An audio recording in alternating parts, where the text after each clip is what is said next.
You're listening to a Countout Podcast.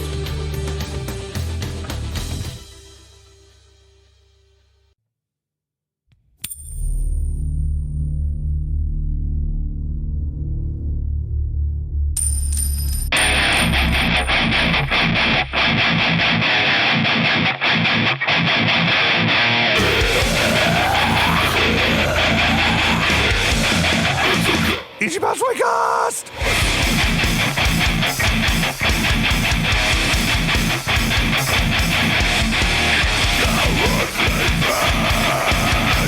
Glorious Ichiban!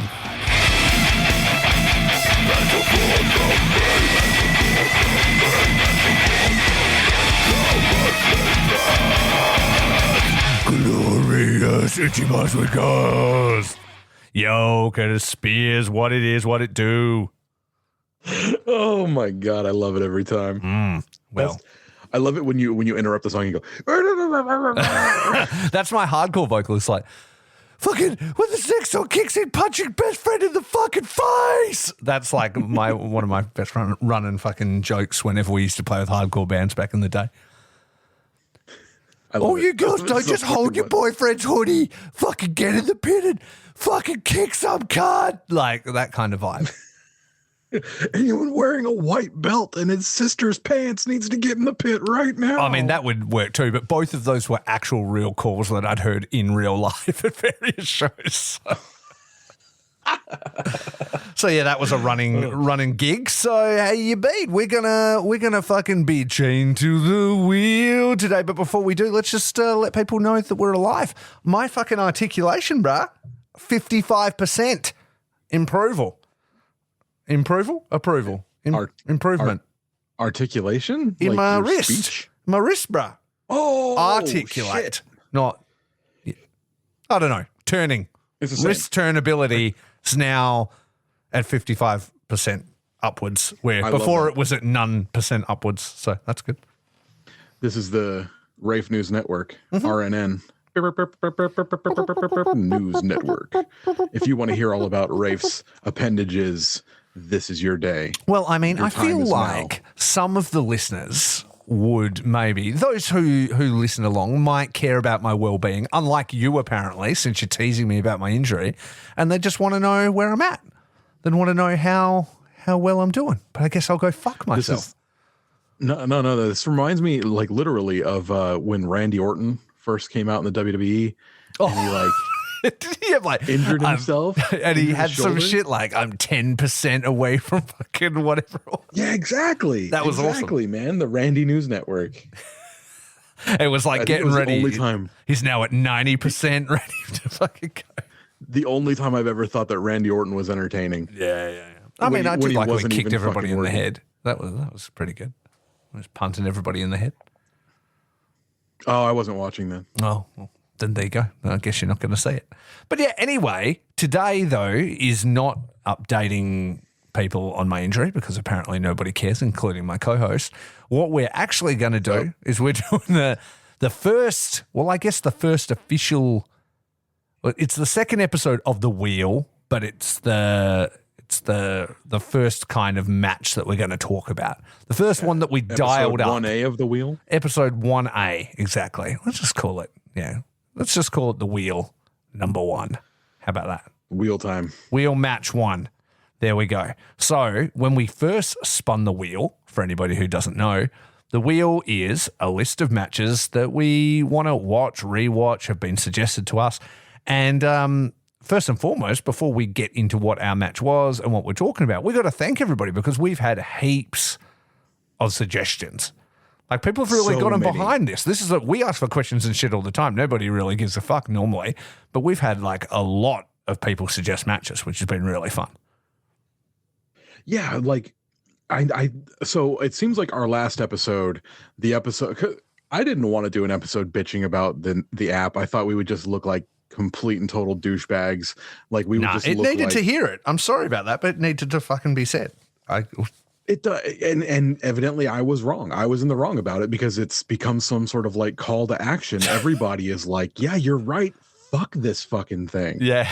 Dude, even like President Tanahashi, our president,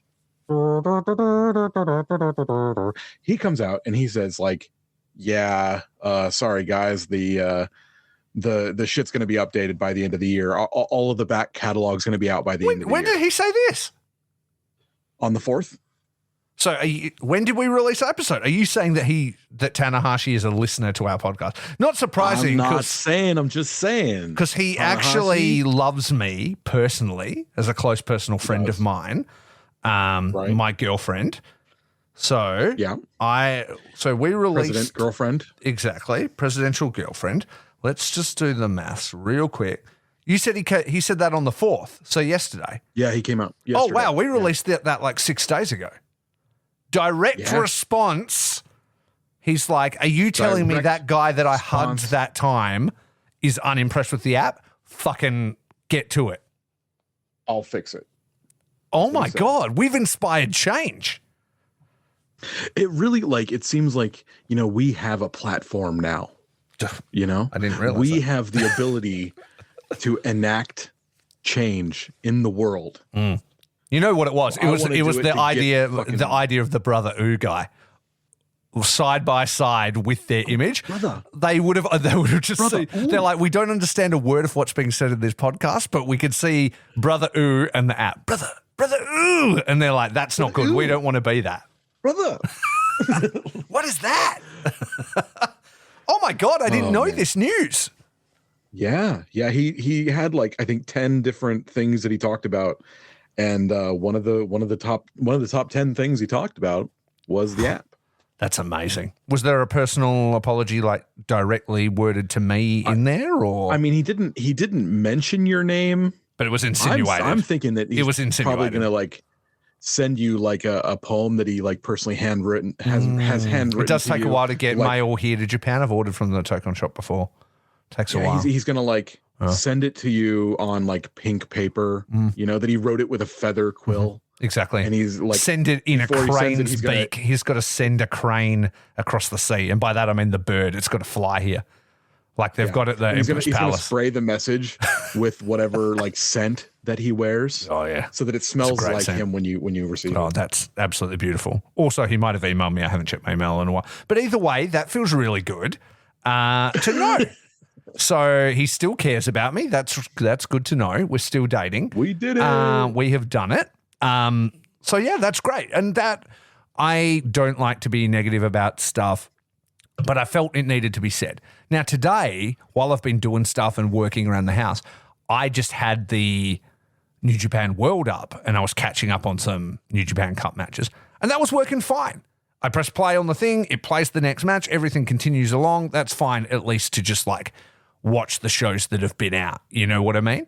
But the casting, the app itself is the joke because I can cast any single app from any single provider to my TV. It works fine. Try and do it with the app Glitch City. And then if, after every match it stops. If you want to know all our thoughts and problems with the New Japan app, please go listen to our previous episode. But now that we got that out of the way, it's time to talk about the wheel because we got everybody going with the wheel. We chose our first match, not a New Japan match. So if you're a New Japan fan, you've tuned in to hear this episode, real fucking sorry. Sorry, bud. But hey, we used to be Okada Shorts. He left. We became the Ichiban Sweet Cast. We don't have a New Japan wrestler's name in our fucking name anymore. So now we're just going to do whatever we want. So today we are talking about an old school match from back when we were younger. And to be honest, I'm pretty interested to talk about this because it's not okay in 2024. I don't think okay, in watching that, it is not okay. And so it's just a lot has changed in that time. And I feel like it's super interesting looking back at it, from the lens of now. So the match that we had dialed up on the wheel was from WrestleMania 12, and it was Goldust versus Roddy Piper, the Hollywood Backlot Brawl, the infamous Hollywood Backlot Brawl. I just watched March 31st, 1996 from he's got the dates. It was at the Arrowhead Pond in Anaheim, California. I remember that because that's where the Mighty Ducks played for the longest Ducks time. Fly together. Yeah, Ducks fly together, buddy. Flying V. Love it. So yeah, this was the first WrestleMania that I got to watch live. And that's a thing for me because most of the time I was getting the Coliseum home videos and stuff like that. Yeah, I didn't get to watch a WrestleMania live until that. WrestleMania 30. I don't think it was 30. Wow, that was a big one. Yeah, that was like the 30th one. Yeah, it was the 30th one.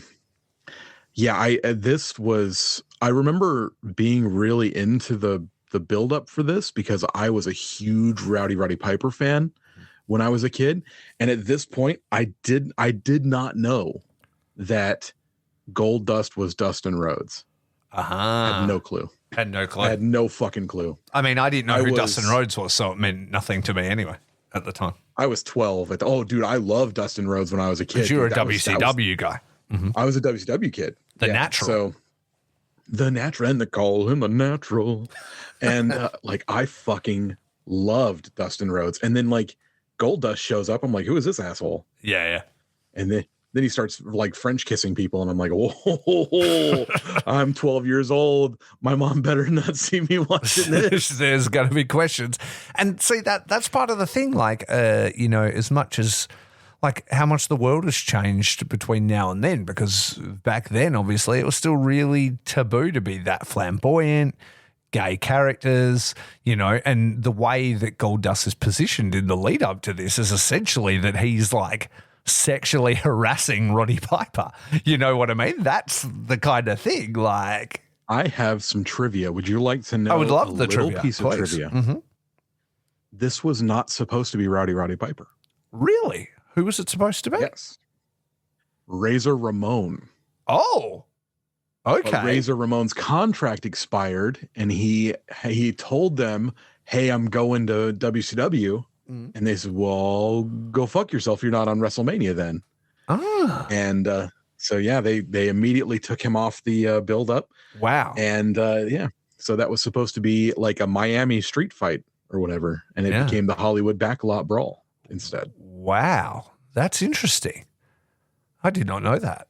That's cool. So I know lots of little details about this. I'll give you quite a few bits of information. Why don't you? You're real good at the research part. So why don't you give everybody the research story background of the match and everything like that, and then we can kind of break it down a little bit. Well, the build to this at the time, Roddy Piper. I'm going with this off the top of my head. I hope this is fine. I'm gonna be a little bit. What's the word I'm looking for? Scatterbrained. Yeah, that's fine. That's fun that I had to think about that one. So basically, at the time, Roddy Piper was in WWF as it was WWF at the time. WWF as a authority figure. He was the one who said that they were going to have a 1-hour Iron Man match. That was his idea, quote unquote, between Shawn Michaels and Bret Hart. He was a big proponent of doing things the right way. Rules, damn it. That was his thing. Rules, damn it, rules. And everyone would laugh at him because Roddy Piper never paid attention to the fucking rules.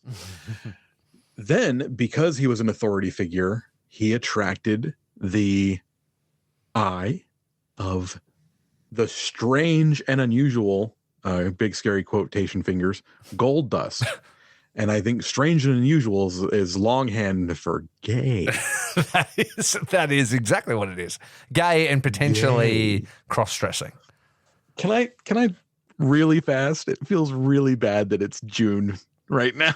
June 2024, and we're talking about this.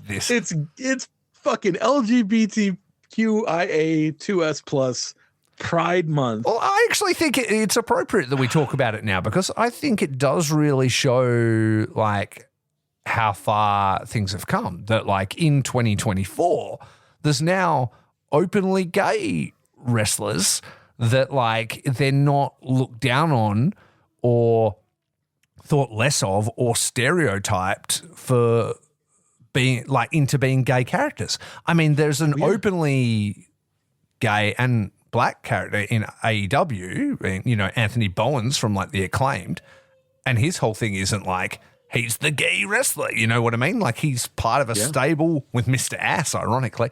But that's just a coincidence, you know what I mean?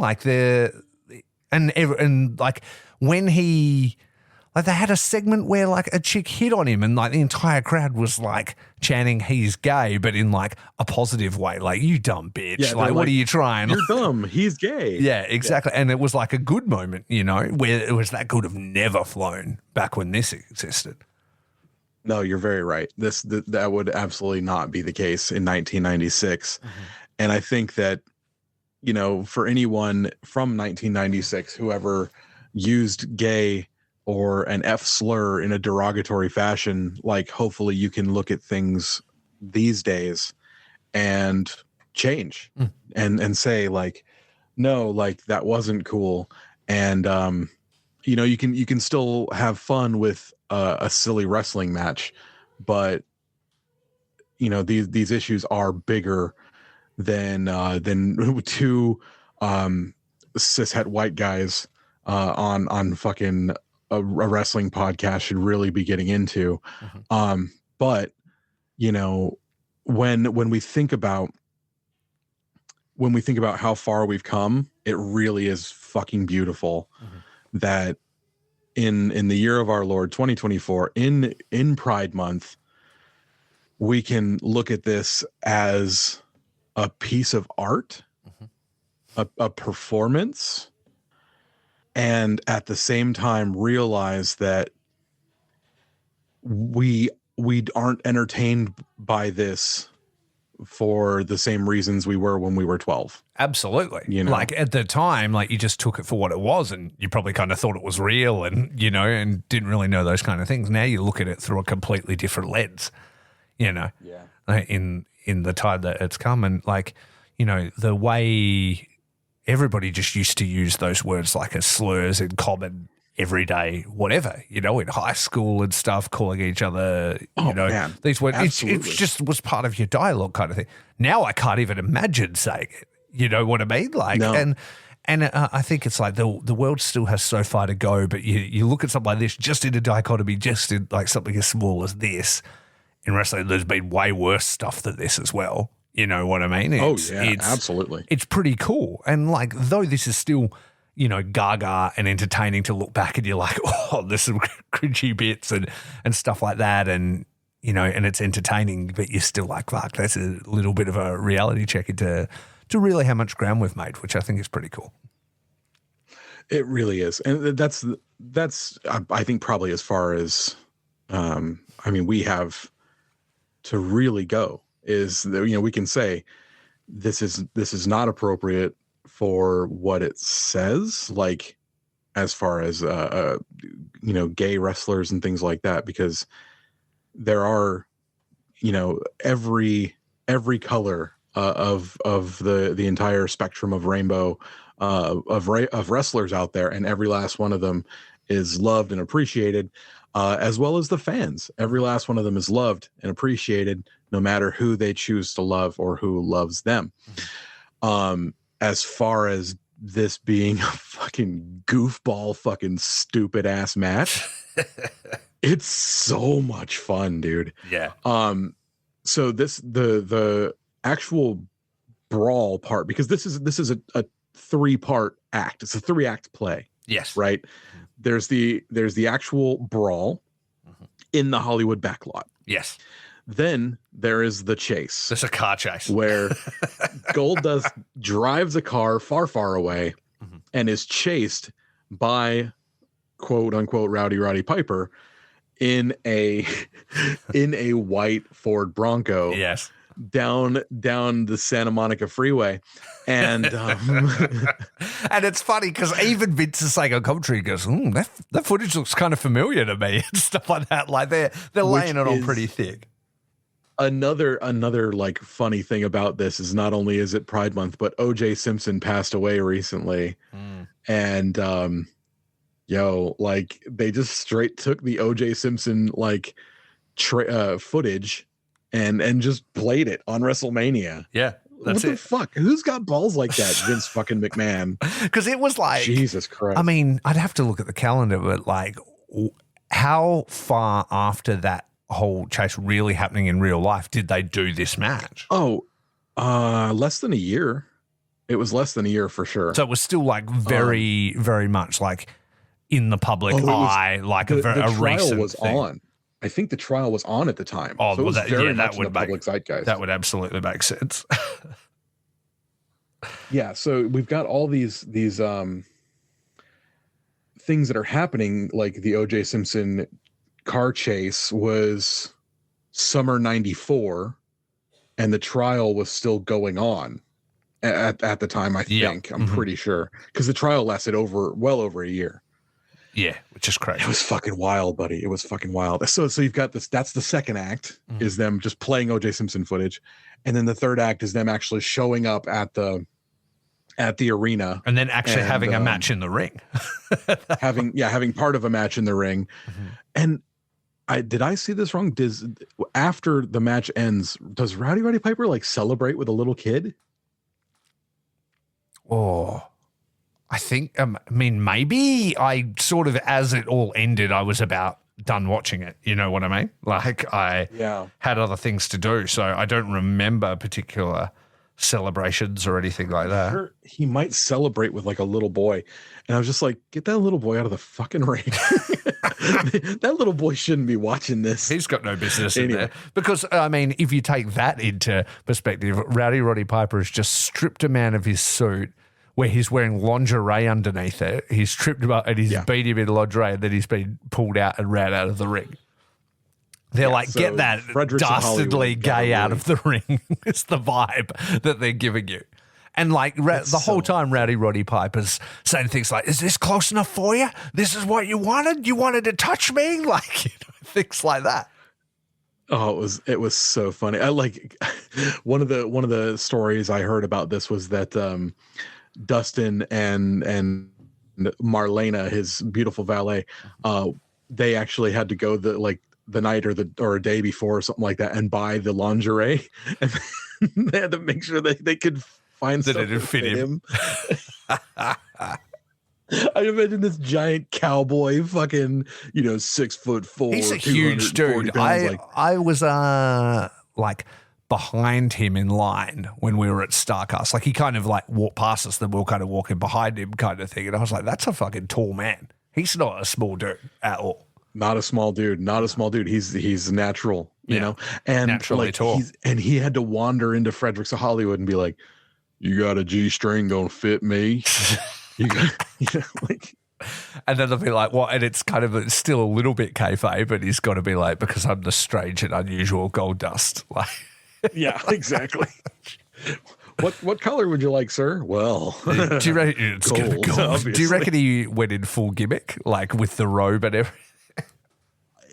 That's the only way that I would accept it. I'd be like, because those guys have to be professional. When you're working in a adult entertainment store, or shop, you have to be completely professional. You cannot giggle, you cannot crack a smile, no matter what someone asks you. You have to be straight faced, 100%. This is it. And so when giant ass Dustin Rhodes comes in and says, I need garters and a bustier and all this, you have to be like, yes sir, let's go ahead and get you measured up.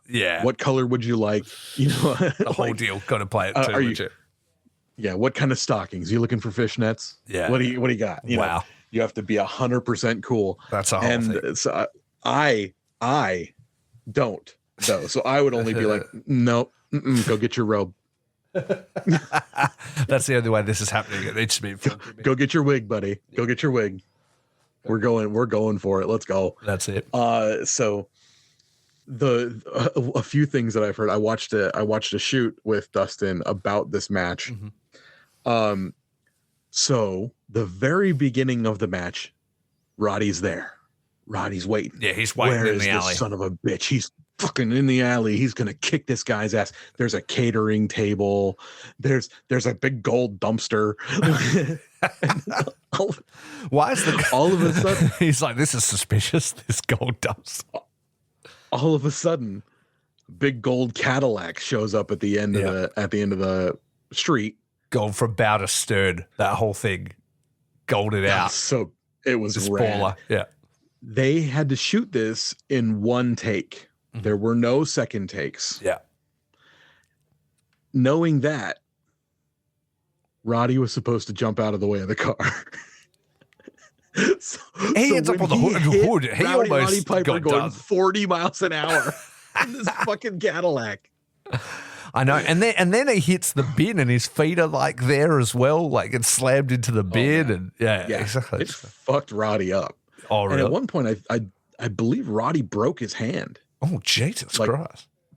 He was because okay, so they weren't allowed to do blood. Yeah, but Dustin was like, "Bro, you gotta bust me hard way then, because we can't cut each other for this match. Vince will not have it. But we've got one take." And can you bust me hard way? And Roddy was like, I got you, no problem. And instead of punching him in the brow, where you hit to cut someone most likely to break you open on that brow ridge, he broke his hand across Dustin's fucking forehead. Oh no. So now here's the thing. That was filmed 2 weeks before. So Roddy couldn't get a cast on that fucking broken hand until after the fucking the Wrestlemania. Oh, because he couldn't just come out with a cast. Yeah, exactly. He when on that chase would he have stopped and they had to keep kayfabe, brother? Couldn't he have the cast on and then cut it off for the match? Maybe. Roddy Piper was a crazy person. Yeah, well, this is true. That. I spent over a week with loose bones in my arm, and it didn't feel great. So I can't imagine a hand feels super good. No, but I broke my hand once, and it had. I think I didn't get a cast on for like 8 days. Was Roddy Piper ever on some kind of drugs at any point? It might be easier to ask when he wasn't on drugs. Okay, then cool. So he probably didn't even really notice. Although if Roddy Piper was Raw Dog in reality, then man, that guy was on another level because he was so fucking paranoid all the time, freaking out. Like he thought that people were chasing him, trying to run him down with cars and shit. That dude was nuts. I mean, he wasn't wrong. He actually got hit by a car. He did actually get hit by a car, yes. That person was Dustin Rhodes the whole time. but yeah, the car pulls in and it stops and he's still in the car, and then fucking Roddy rolls up and just straight busts in the window with a baseball bat straight over him, mate. Yeah. Oh, man. And he's dragging him out of the car, throwing him, and then they go all the way all through the catering, beating him up against the bin and stuff like that. You're the deathmatch guy. How is this as far as a hardcore deathmatch scenario? Well, I mean, it's standard kind of sports entertainment, hardcore, but it was still pretty great fun. They're throwing it around, and then as you mentioned, that leads to Dustin taking cover, and or Goldust taking cover, jumps in the car, cranks it up, heads towards Rowdy. He's supposed to get out of the way, doesn't, runs him over essentially. He ends up on the hood of the car, drives him back down the alley, slams into the bin, and then stops. And then Roddy rolls off the front of the car, and then he takes off. And so begins the chase. Then Roddy comes running back and gets that Bronco. What's it called? What's it like? Is it, I don't know how to pronounce it, Schrödinger's pistol or gun or whatever, where you see something at the very Chekhov's gun. Chekhov's gun. It was Chekhov's Bronco, because you saw that right at the start, and then it comes into play, and then he takes off, and then so cues the O.J. Simpson footage, and that's a big joke, which leads to Goldust is pulling up at the arena. He's trying to get to Marlena because she's there, and Rita celebrated and stuff. So he's getting there to go get her. I guess because maybe he thinks he's won, maybe he thinks he's killed Roddy Piper when he ran him over or whatever. But then Roddy comes in, and then so begins the match or whatever in the ring, where they're just beating the piss out of each other. Were they, do you think, in kayfabe, were they supposed to start in Hollywood and then end in Anaheim? Was that the plan? I don't think that was the plan. I think the match was supposed to be there. But did they ring the bell to start it? Fuck it, just start the match. I don't know enough about. Is that what they insinuated? I don't know enough about American geography. I don't think so. Was that what they were insinuating, that car chase took place in Hollywood and then they drove all the way to Anaheim? How far is that? Yes, it's not far. Anaheim is outside of California. It's like not a suburb. It is a major urban center because that's where Disney World is. And this match happened like on WrestleMania. Sort of like the first part happens, and then they go to other stuff, right? And then you sort of see the chase. There were other matches, and then you see the chase sort of happening throughout the broadcast. And then they come to the building. So I guess that is the gimmick, right? That they started in Hollywood and they ended at Anaheim. Yeah, I don't think they were supposed to end in Anaheim. I mean, like, obviously they were. That's, brother. It's kayfabe, right? I don't think they were supposed to come to the arena. Because, like, sometimes you'll have, like, a match that, like, starts out in the parking lot and comes in, and then they finish in the ring. Like Stadium Stampede and stuff. It's all pre-taped, and then they do the ending in the ring live or whatever. But I guess this was insinuated. This might have been one of the first to ever kind of insinuate that it took place over multiple locations and multiple hours. If it started the show and then they're fucking racing, in police chases and stuff across the city to end in the arena. So that was a wild bit of I guess it's a time capsule. It's a wild bit of history. It is from the WWE. I mean, it's not exactly like a match that we could really break down the spots and stuff like that. It's not the kind of thing that we're going to be like. Other than the fucking Roddy getting hit by a car. Exactly. Some of the other matches we're going to talk about on the wheel and stuff, we're going to be going into, Japanese classics and FMW exploding barbed wire matches and all this drama and stuff. But this is more, I think, of the time, of the sports entertainment, and more like the time capsule of like, how unacceptable it would probably be in 2024, So unacceptable. So unacceptable. I love it. Yeah, it's bad. I mean, it's bad, but like, it's wrestling. You know what I mean? Let's do a thing. Mm-hmm. Let's do a thing where we give these, like, I don't want to, do we rank them? Like, put them where they should, because I don't want to just say, like, is it pants or shorts? Is it sweet or sour?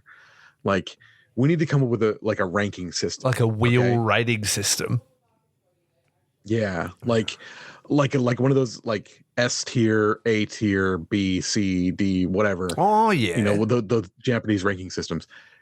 This being the first one, where would you put it? What are those rating systems called? Let's look it up and let's work with that, and we can keep it kind of ongoing. We can kind of have an ongoing graphic or something like that. I think it's just called it's like a Japanese tier system. Okay, hang on. Tier system. Just because I don't know what they all are. TIER. Yeah. It's like the one we did for all of the groups. Hantai and Bullet Club and all those. Yeah, absolutely. Here we go. Okay, so they are, does this sound right? S, A, B, C, D? And D. Yeah. And we can come up with names for those as we go. Yeah. Yeah, well, let's just start with that, and then we'll... S tier is superstar tier. Yeah. Like, that's the top. Yeah. Right? So I think that's the La Femme Nikita, So, like, that's where... I think we should only ever have one match there. If we put one match right there and we say that's the best match we've seen on this wheel, and then 4 or 5 spins later, we're like, no, we've got a new best match. We got to move that other match down. Yeah, okay. You know what I mean? So S remains at one the top, match. and then they could just become an A. Okay, then, yeah, absolutely. Yeah. That makes sense. All right, so, and then I've seen them, they go really big, but let's just go to D, and D will be bottom.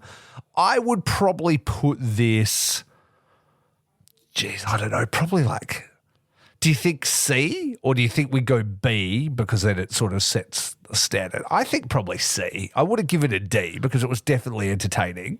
I would not. But I mean, it's not really like a work not a rate. dud. Yeah, it's not like a total dud. Like, I enjoyed watching it again. I did laugh at it a couple of times. Yeah, and we got plenty to talk about. Plus, both guys are legends. Like, I love Goldust. Like, I love Roddy Piper. So, I can't really write them off. I think yeah, I think either B or C. Probably C. I'm going to say C. I would say C because I could definitely see other matches, like true wrestling matches, rating above it. you know, and I think I would And need. I can see true wrestling matches rating way lower than that too. So absolutely, yeah. So I think so, and I think D for Dud kind of will be anything that's sort of like unwatchable. yes, you know what I mean? I don't think we'll get many of them in this as we do it. You know what I mean? Because it's mostly recommended things, but hey, you never know. People might stitch us up. So there's that kind of thing. So yeah, okay, let's call this a B. Call this a C then. Yeah. Yep, that works for me. Now the question is, are you ready to spin the wheel again? Oh boy. Mm-hmm. Spin the wheel, make the deal. Spin the wheel, make the deal. I need to put that sound in my soundboard here, but I don't have it. But I will turn on the sound so we can hear the wheel, because the wheel's actually got sounds, and I don't think I did that the first time. So, well, let's do it. Let's do it. Spin the wheel, make the deal. Okay, ready? We're going to spin the wheel and make the deal. Spinning.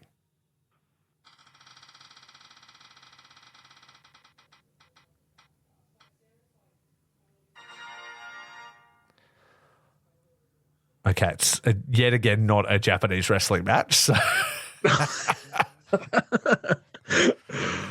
Do you want to respin?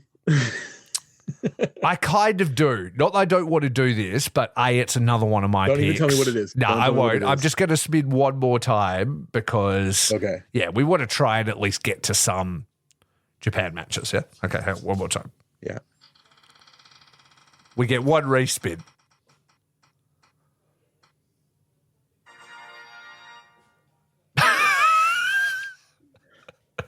Okay, this one isn't my fault, so it wasn't my suggestion. It's actually from one of our listeners, but it is not a Japanese wrestling match. But that is fine. Fuck it. We're going to do it. If it's a listener one, we have to do it. And guess what? It's even more inappropriate than the one we just did. Oh, no. Okay, so from our good listener who gave us a heap of good suggestions at SkillGoal22, it's the Viagra on a pole match. Oh, no. What a stitch up.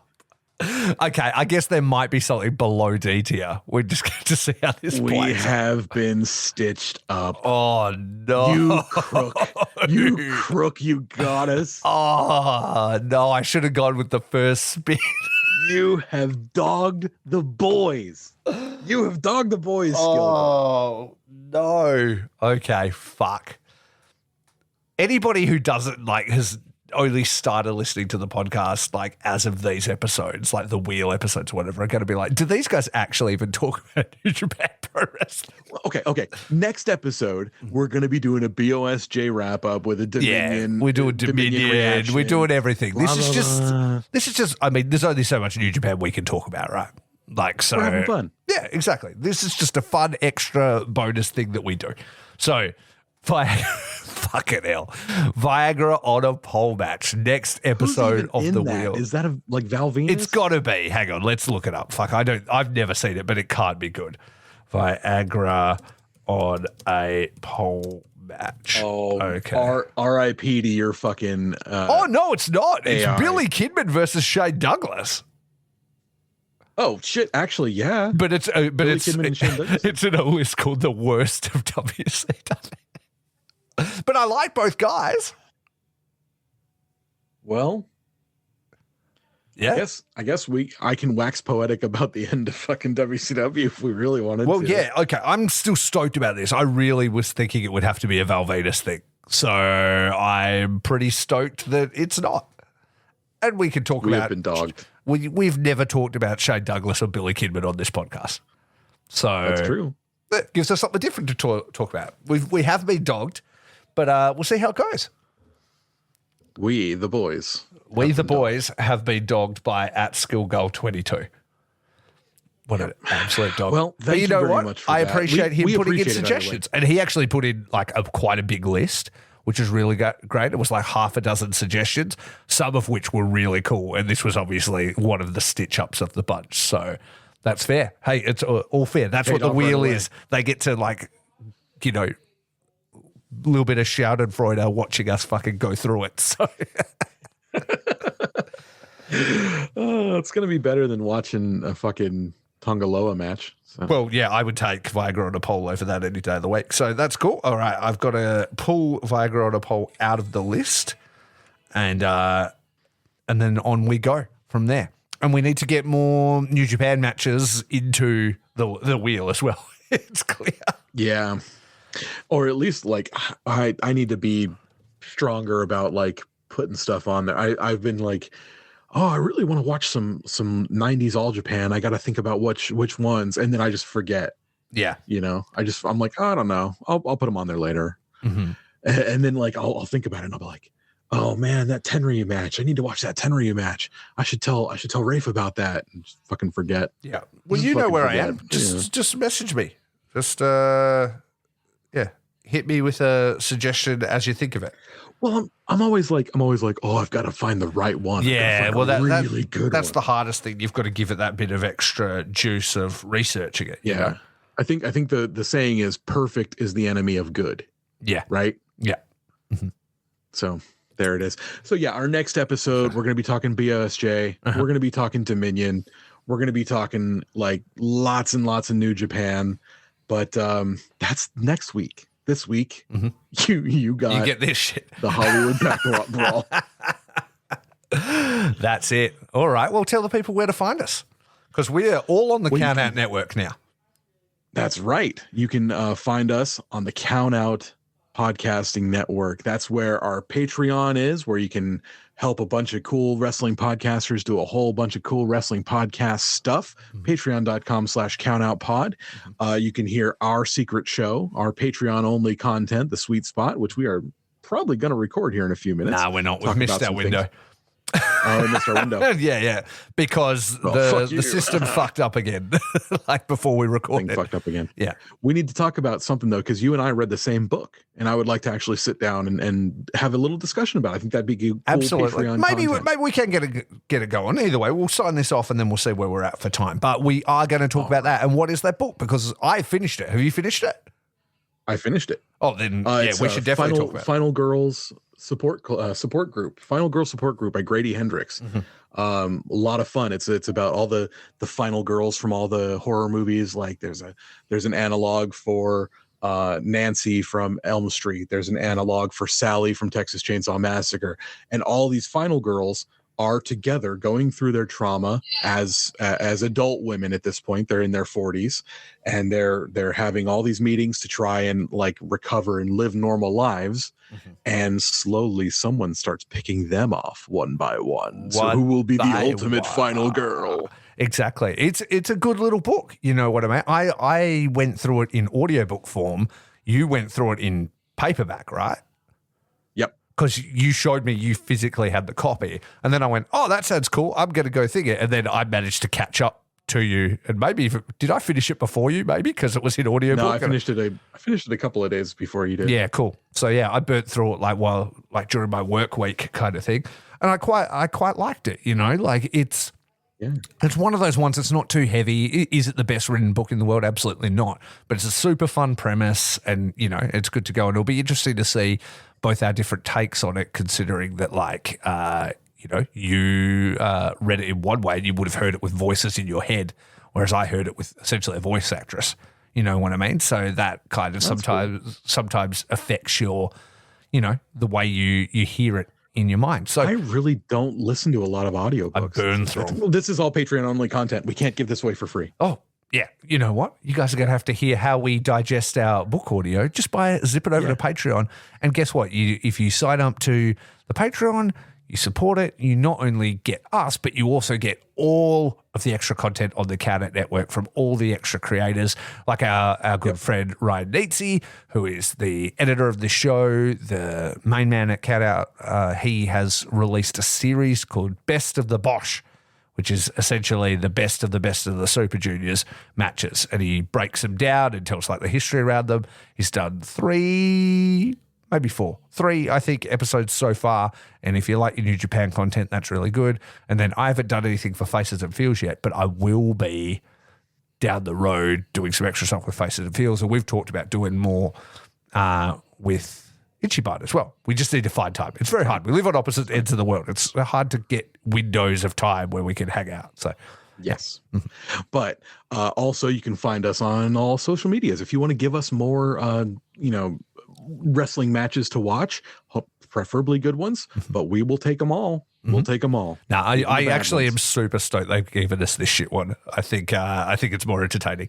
So yeah, you can absolutely, the listeners could stitch us up by being like, yeah, you guys should definitely put this in, and it could be an absolute train wreck. That's totally fine.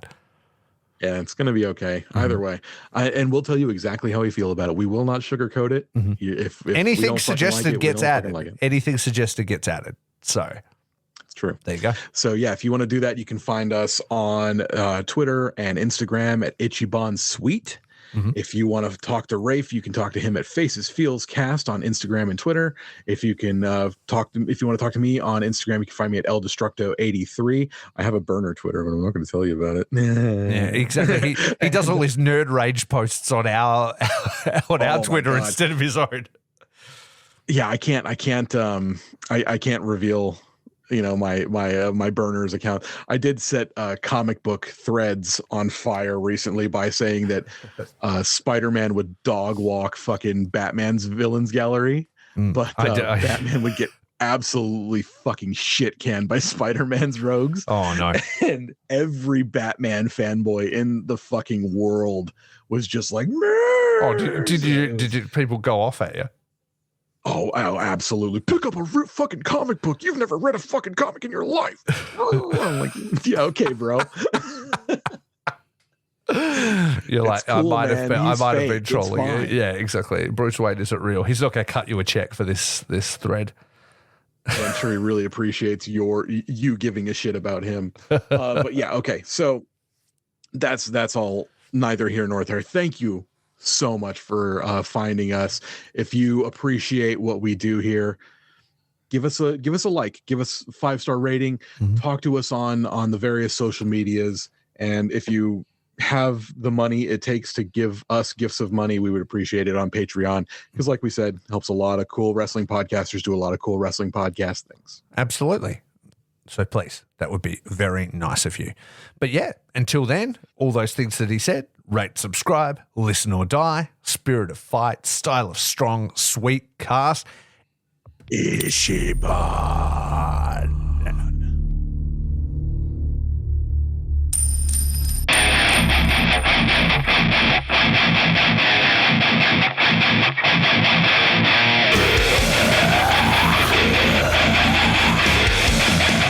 Ichiban Sweet Cast.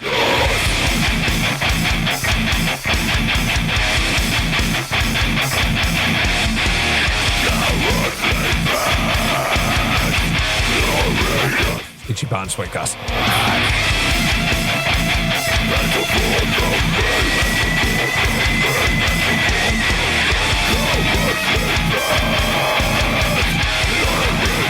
Ichiban Sweet Cast.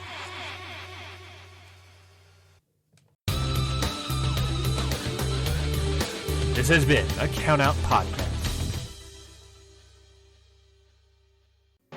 Ring Post Radio is the only show hosted by Ryan Knightsey and Scotty Edwards that talks about the entire world of professional wrestling.